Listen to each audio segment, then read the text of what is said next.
अस्सलाम वालेकुम नाज़रीन, आवाज़ न्यूज़ में भली कार मैं गज़ाल आबरू आया बिशारत सुमरो नजर वजनासी खास खबर।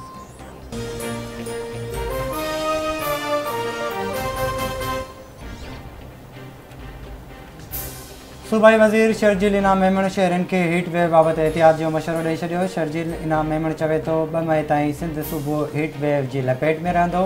शहरी गैर ज़रूरी तौर घरनि मां ॿाहिरि न निकिरनि। अस्पतालुनि में हीट वेव जे मुतासिरनि लाइ ख़ासि वार्ड्स बि मुख़्तस कया विया आहिनि। सिंध सरकार ज़िला इंतज़ामिया खे इंतज़ाम यकीनी बणाइण जी हिदायत कई आहे।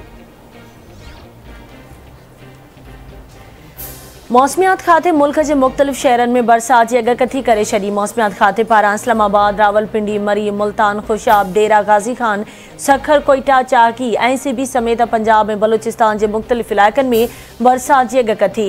मौसमियात खाते जो चवण है कराची में गर्मी पद 40 ऐं ॿियनि शहरन में 49 खां 45 डिग्री सेंटीग्रेड ताईं पहुची सके तो। कराची, हैदराबाद, मीरपुर ख़ास, बदीन ऐं ठटे में तेज़ हवाउनि सां गॾु तूफ़ान जो इम्कान। हैदराबाद में हुसड़ी लॻ अकरम वाह माण्हू जातल शख़्स जो लाश हथ। पुलिस वाक़े वारनि ते पहुची लाश वाह मां कढाए वरितो।